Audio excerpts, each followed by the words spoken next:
진화론자들은 사람이 원숭이에서 유래되어 온 영장류라고 주장합니다.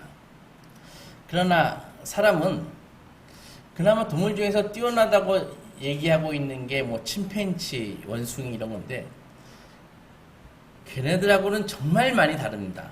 특히 그 하는 일이 감히 침팬치와 원숭이는 죽었다 깨어나도 그들이 우리말로 부활한다고 해도 결코 인간을 쫓아올 수 없습니다.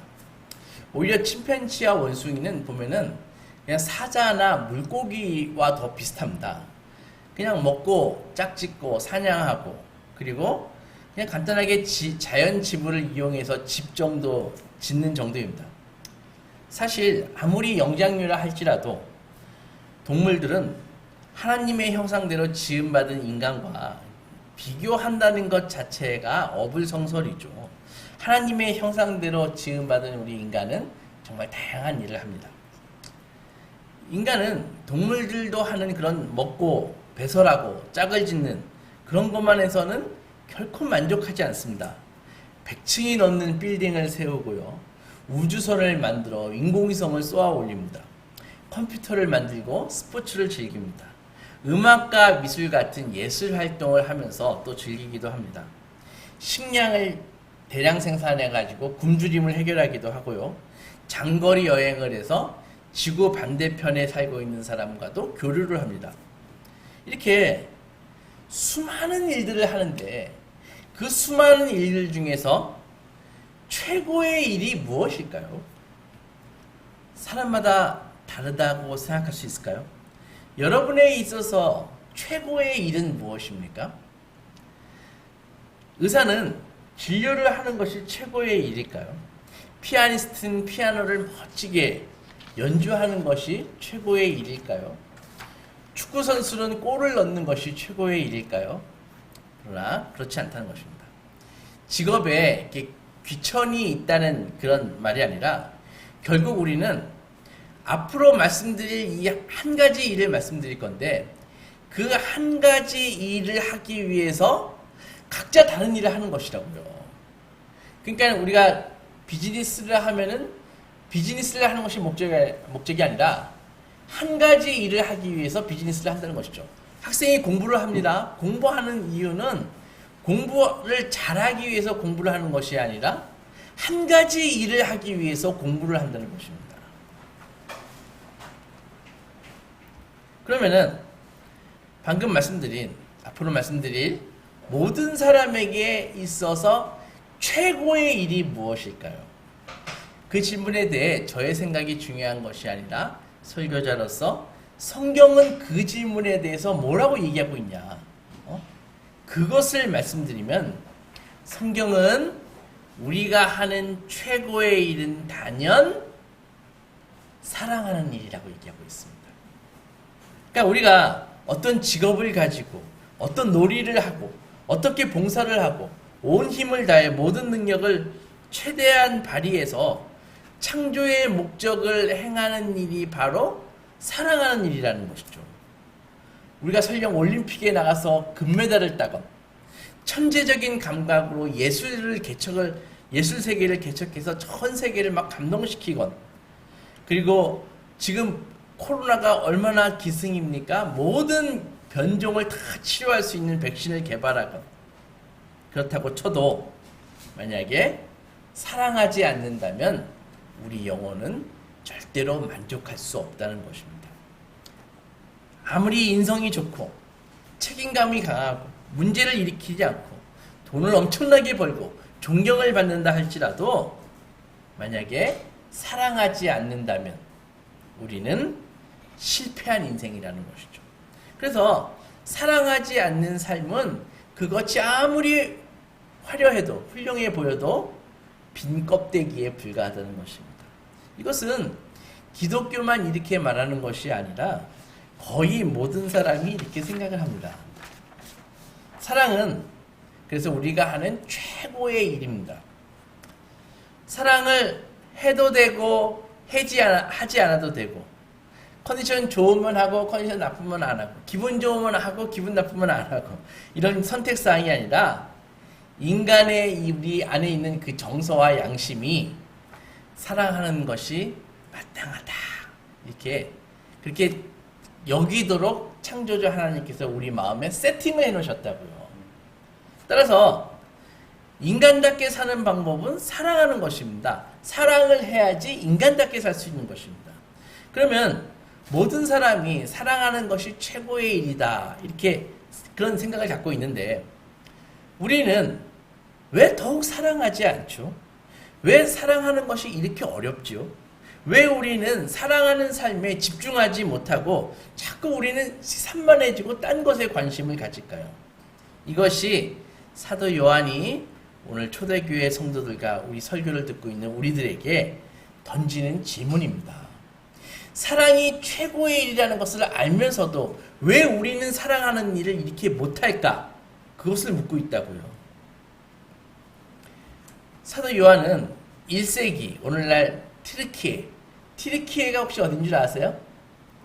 예, 터키의 변한 이름이죠. 그러니까 터키 그 대통령이 전 세계에 요청을 했습니다. 우리에게 터키라고 부르지 마라. 우리를 티르키예라고 불러달라. 그래서 이름이 최근에 바뀌었습니다. 터키에서 티르키예로. 근데 그 사도 요한은 티르키예가 있는 그 소아시아, 옛날에 그걸 소아시아라고 얘기했는데 소아시아에 있는 7개의 교회를 목회하고 있었습니다. 한 분이 7개의 교회를 감당하고 있었더라고요. 얼마나 대단한 분입니까? 초대교회였지만 우리랑 크게 다른 거 없습니다. 그냥 우리랑 언어가 다를 뿐이고 당신은 로마의 지배하에 있었다. 외에는 똑같다고요. 우리랑 결코 초대교회 교인이지만 지금 현대의 교인인 우리랑 다를 바가 없습니다. 아침에 일어나서 밤에 잠들고 먹고 마시고 생계를 위해 우리처럼 열심히 노력하고 가족을 부양하고 좋은 날과 나쁜 날이 있고 가끔은 웃고 가끔은 울고 있는 우리랑 그들과 전혀 다를 바가 없다고요. 그들도 예수를 믿었고요. 구원을 경험했습니다. 죄로부터 자유를 얻었고 하나님의 자녀로서 주님을 아버지라고 불렀다고요. 그들도 우리 교회 공동체에서처럼 같이 예배드리고 교제하고 떡을 떼고 구원의 삶 가운데서 그들의 믿음도 자라갔습니다. 똑같습니다. 이때 일부 힘있는 로마의 그 권력자들이 그리스도인들을 이렇게 보면서 신생 종교 아닙니까? 그 당시만 봐더라도 예수님이 승천하신 지가 몇십 년밖에 안 지난 그 신생 종교를 보면서 이 로마의 그 어마어마한 그 권력 당국자들이 기독교를 보면서 위험하다고 느끼게 된 것입니다. 이유를 잘 모르겠지만 그리스도인들이 모이면은 노래를 부르거든요. 그리고 기도를 하거든요. 근데 이상하게 그리스도인들이 노래 그들의 눈에 찬양은 노래라고 느껴지지 않겠습니까? 그리스도인들이 찬양하고 노래 부를 때 그것을 보고서 자기들이 막 기쁨이 샘솟는 것이 아니라 굉장히 위협적이다. 이렇게 느꼈다는 것이죠. 그래서 그들은 신생 종교인 기독교의 뿌리를 뽑아버리겠다. 이렇게 결정을 했습니다. 그러던 어느 날 로마 군인들이 이 초대교회 7개 교회에 들이닥쳤습니다. 들이닥쳐서 요한 목사님 나이가 몇 살일 것 같습니까? 90이 넘었습니다. 그 90이 넘은 노인을 갑자기 탁 추포해 가가지고 그래서 반모섬이라는 그 섬에 유배를 보냈습니다. 그 노인이 로마 제국의 법과 질서에 위협이 된다고 이렇게 느꼈다는 게 정말 아이러니하죠. 특이하죠. 요한에게 칼이 있습니까? 군대가 있습니까? 그러니까 요한 목사가 한 일이라고는 교인들에게 기도와 찬양과 성경을 가르치고 예배를 인도한 것 외에는 없습니다. 그러니까 그가 자비롭고 공정하게 살아야 됩니다. 정직하게 살아야 됩니다. 훈련시킨 것이 전부였습니다. 오히려 온전한 정부라면은 그게 얼마나 좋은 일입니까? 더 기뻐해야 되지 않을까요? 교회의 존재를 기뻐해야 되지 않을까요? 그런데 로마 당국은 전혀 그렇지 않았습니다. 오히려 로마 정부는 교회를 대단히 두려워하기 시작했습니다. 그리스도인들이 찬양하고 성경을 공부하고 예수 그리스도를 믿는 그 일이 세상을 혁명적으로 바꿔놓을 거라고, 머지않아 이 로마라고 하는 이 거대한 제국이 큰 손상을 받을 것이라고 그렇게 느꼈습니다. 전혀 근거도 없이. 근데 결과적으로 보면은 그들의 두려움이 현실이 되었습니다.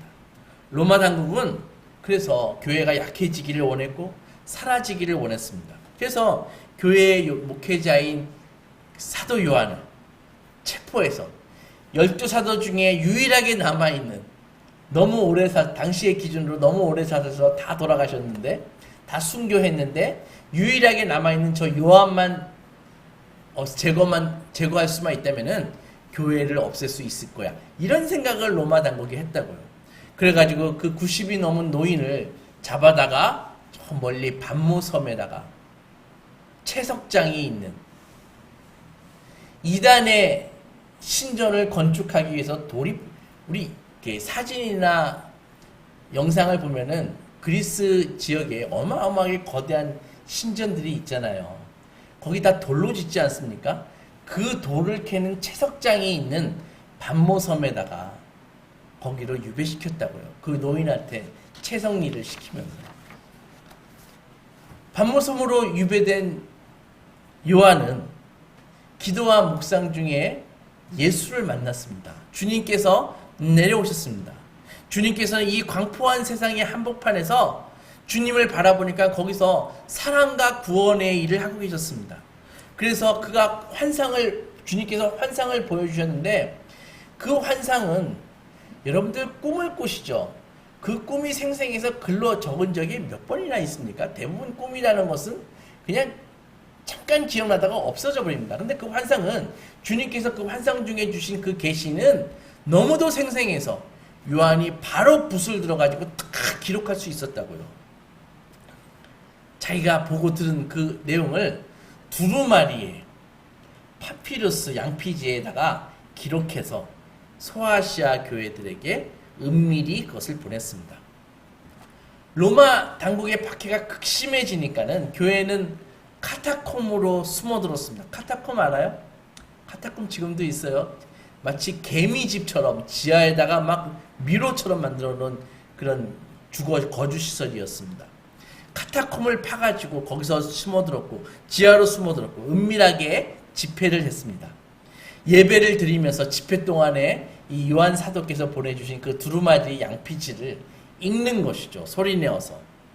그리고 그 계시를 읽으면서 세상을 바라보는 눈을 갖게 되는 것입니다. 계시록은 이렇게 알려주셨습니다.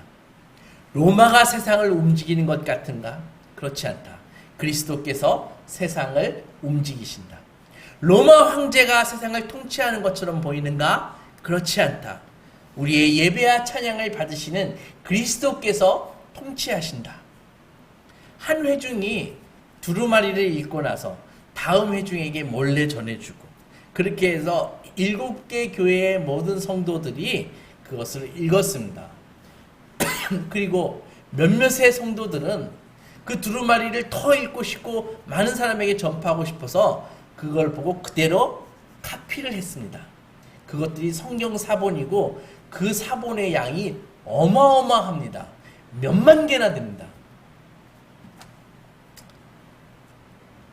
그 말씀은 지금까지 우리에게 비천하다고 느껴졌던 그들의 삶에 대해서 말씀이 의미를 부여했습니다.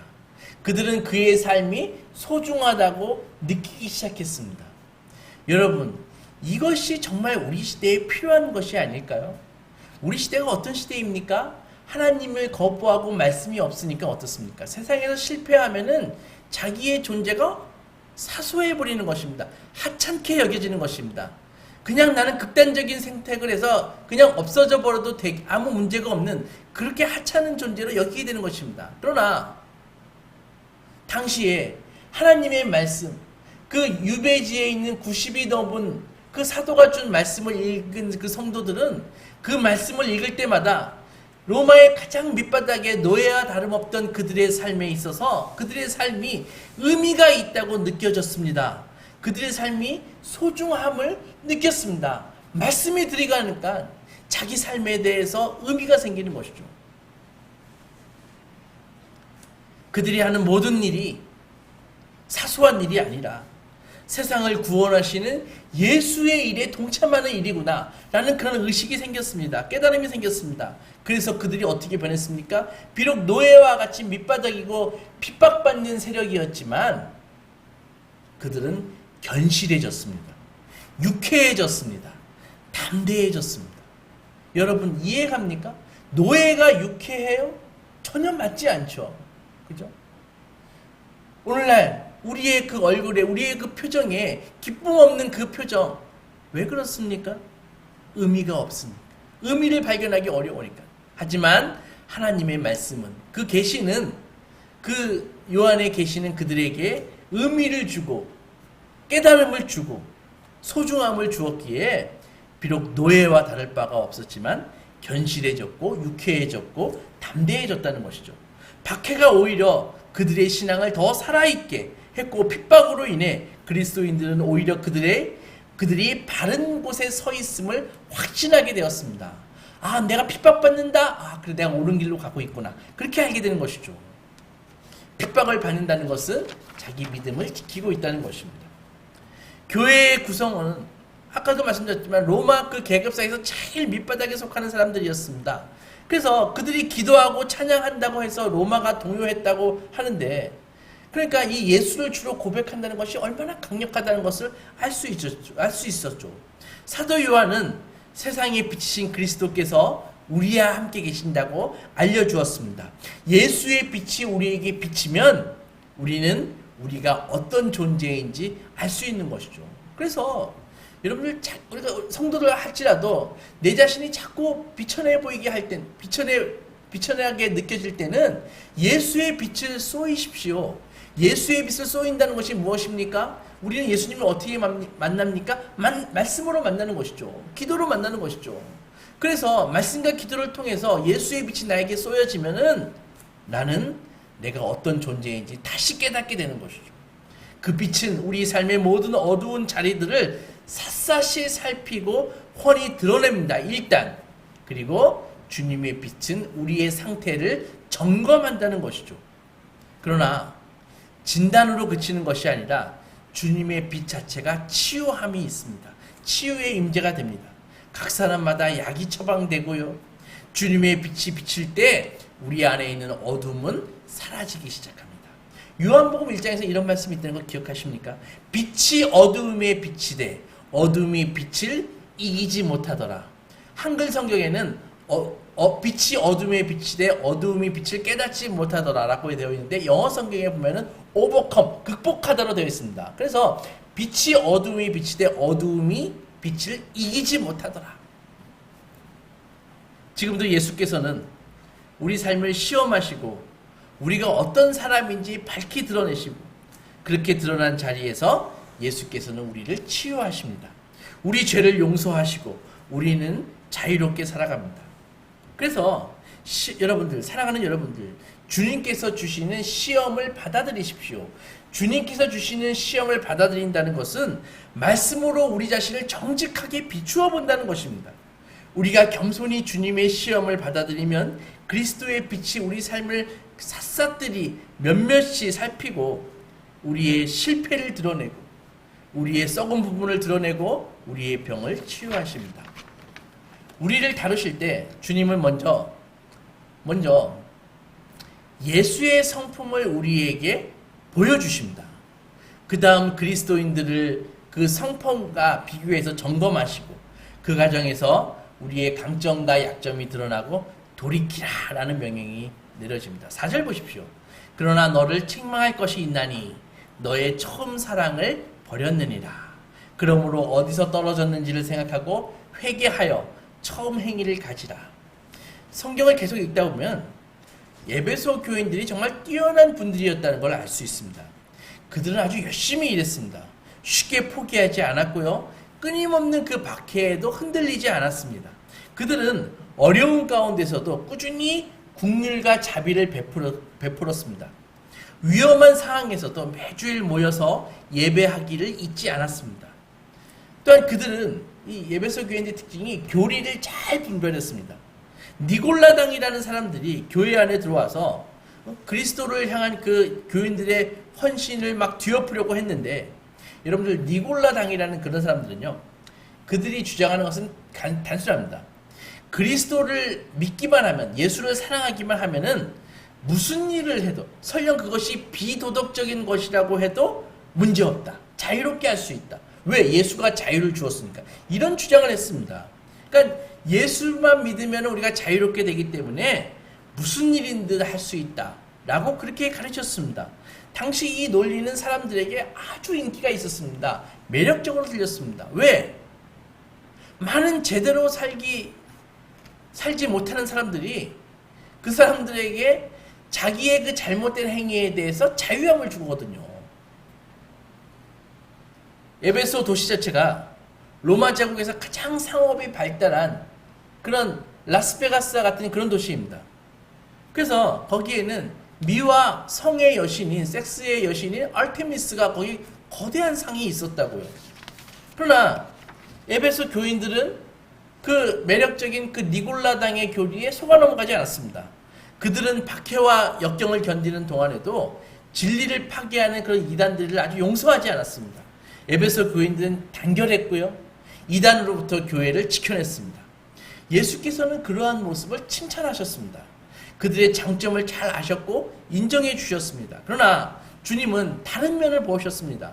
에베소 교회는 올바른 일을 하려는 의욕이 지나쳐서 잘못된 길로 접어들었습니다. 4절 보면 그러나 내가 너를 책망할 것이 있나니 너는 처음 사랑을 버렸느니라.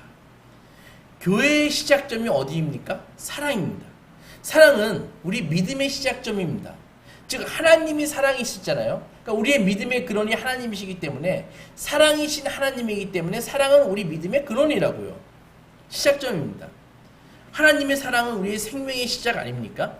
그 사랑으로 교회는 온전해지는 경험을 했고 서로를 사랑함으로써 교회는 점점 더 아름다운 공동체가 되었습니다. 그러나 계속 가다 보니까는 사랑하는 일보다는 다른 모든 일을 계속하는 것이 쉽다는 것을 알게 되었습니다. 사도는 직설적으로 5절에서 이렇게 얘기합니다. 네가 어디에서 떨어졌는지 한번 생각해봐라. 즉 에베소 교회는 추락했다는 말입니다. 단순히 이 추락이 너무 심각해서 잠깐 실수를 한 것이 아니라 존재의 중심에서 벗어났다는 얘기입니다. 사랑은 다른 모든 일을 한 다음에 여력이 있을 때 하는 일이 아닙니다. 두말할 것 없이 사랑하는 일이 바로 우리의 일입니다. 사랑은 우리가 일하는 방식, 사랑스럽게, 은혜스럽게 일을 한다 얘기하는데, 사랑은 우리가 일하는 방식이 아니라 그 일의 목표라는 것이죠. 그러니까는 여러분들, 우리 아까도 말씀드렸다시피 우리가 무슨 다양한 일을 하지만은 그 일을 하는 이유는 사랑하는 일을 하기 위해서 우리가 그 일을 하는 것이라고요. 내가 비즈니스를 하는 이유는 비즈니스를 사랑스럽게 하는 것이 아니라 사랑하기 위해서 지금 비즈니스를 하는 것입니다. 내가 공부를 하는 이유는 사랑하기 위해서 공부하는 것입니다. 사랑하는 일 말고 다른 일이 많이 있죠. 그러나 다른 일이 사랑하는 일을 좀 도와줄 수 있고 다른 일이 사랑하는 일로 연결될 수 있지만, 우리가 사랑하지 않는다면은 창조되고 구원받는 우리의 목적을 행하지 않는 것입니다. 에베소 교인들은요, 왜 그들의 처음 사랑을 버렸을까요? 왜 본질적이고 근원적인 하나님의 사랑을 버렸을까요? 사랑하는 일 말고 선하는 것이 많이 있지 않습니까? 에베소 교인들은 그런 일을 주로 한 것입니다. 즉 에베소 교인들은 바람직하지만 덜 중요한 그런 일들에 집중했습니다. 왜 그랬을까요? 대답은 간단합니다. 사랑하는 일보다 다른 모든 일이 쉽기 때문입니다. 방금 말했지만 다른 일들이 나쁜 게 아니에요. 대부분 언젠가는 해야 할 일들입니다. 필요한 일입니다. 에베소 교인들은 누구를 해치지 않았고 많은 일들을 도와주기까지 했습니다. 그러나 그것은 하나님이 원하시는 최고의 모습이 아니었습니다. 사랑이신 하나님의 중심과는 떨어진 삶이었기 때문입니다. 그들이 밤낮으로 선행을 하고 진리를 가르치고 거짓에 반대하고 투쟁했지만 이 모두가 사랑하는 일과는 동떨어져 있다는 것입니다. 로마의 수도 에베소는 별명이 사랑의 수도입니다. 에로스 캐피털. 명성이 자자했죠.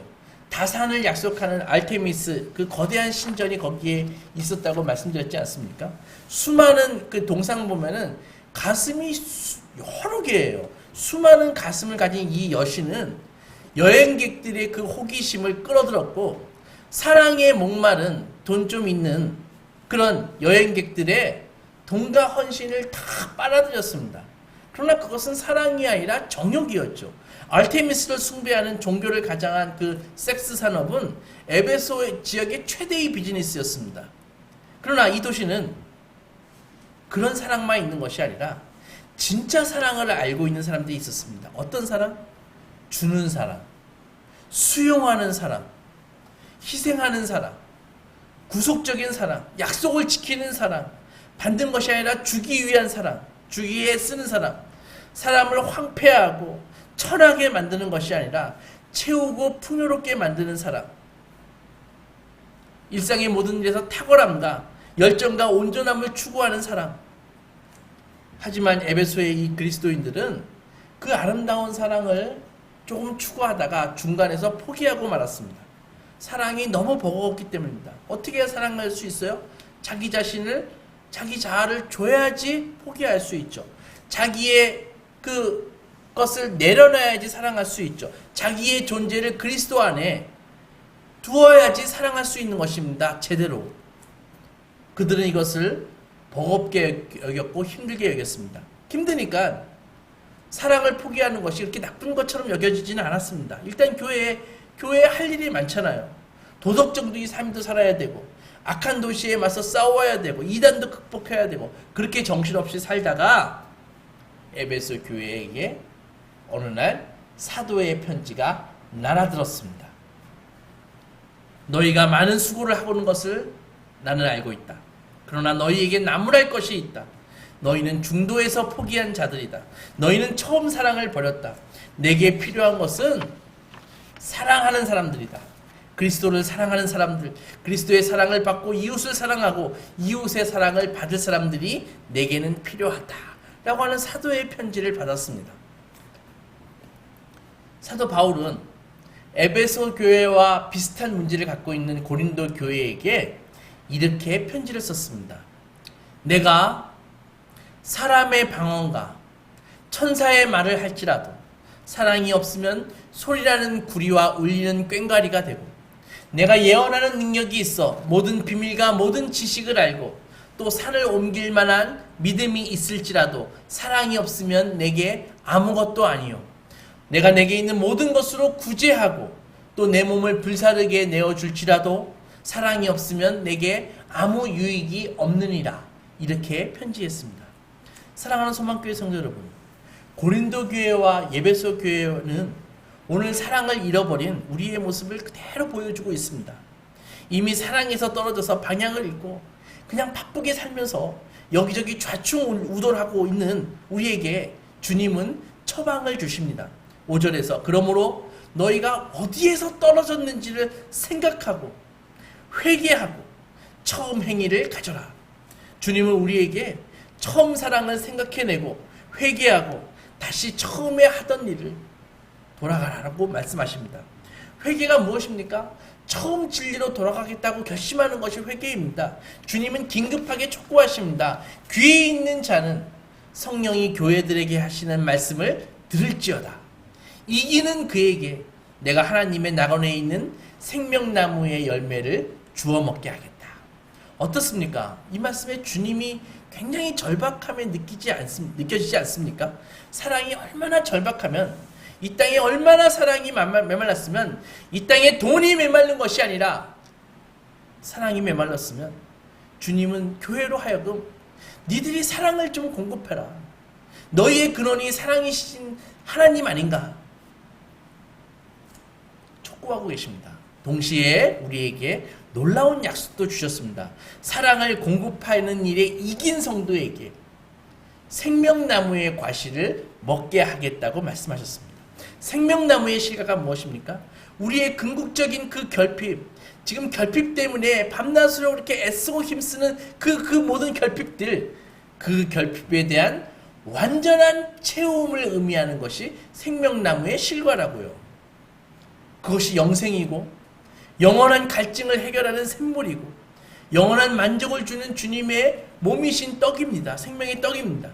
우리 조상들은 에덴에서 알듯이 선악을 알게 하는 나무를 먹고 쫓겨났잖아요. 하나님의 말씀대로 정령 죽으리라 해가지고 정령 죽는 인생들이 돼버렸잖아요. 그래서 어떻게 다시 한번 살아보려고 에덴에 있는 생명나무에 접근하려고 했지 않습니까? 그때 하나님께서 하신 일이 뭐예요? 천사로 하여금 불칼을 들게 돼서 두루두루 화염검을 들게 해서 에덴 동산에 접근하는 것을 아예 원천 봉쇄하셨잖아요. 원천 차단하셨잖아요. 지난 여러 설교에서 저는 우리 인생은 결코 세상의 것으로 그게 매력적으로 보인다 할지라도 세상의 것으로는 결코 우리는 진정한 만족을 얻을 수 없다. 그렇게 말씀드렸습니다. 우리의 배를 채울 수 있는 궁극적인 음식은 바로 생명의 떡이신 예수 그리스도밖에 없습니다. 우리는 사랑함으로써 그분을 더 소유할 수 있다는 것이죠. 사랑하는 만큼 예수를 소유할 수 있다는 것입니다. 우리의 기원인 하나님께로 돌아갈 수 있습니다. 예수를 상징하는 그 생명나무의 실과는 우리의 기원이신 하나님과 영원히 거하게 해주는 것이죠. 사랑하는 여러분, 한번 점검해 보십시다. 나는 그리스도에 대한 처음 사랑을 변치 않고 갖고 계십니까? 신앙의 초기에 내가 이웃을 향해 가졌던 그 사랑 아직도 있나요? 형제자매를 참으로 사랑하십니까? 처음 사랑을 기억하십시오. 거기서 떨어졌다면 회개하고 처음 사랑을 회복하십시오. 그리고 이 메마르고 삭막한 세상에 돈이 메마른 줄 알고 다들 헤매고 좌절하고 절망하는 이때에 예수의 사랑을 공급하십시오. 그것이 우리가 한 일입니다. 처음 사랑을 회복하고 사랑을 공급하시는 일에 필히 이기십시오. 우리 소망가족 모두 처음 사랑을 회복하고 세상에 사랑을 공급하는 일에 성공하셔서 예수께서 주시는 생명나무의 실과를 먹는 소망의 자녀들이 되시기 주님의 이름으로 축원합니다.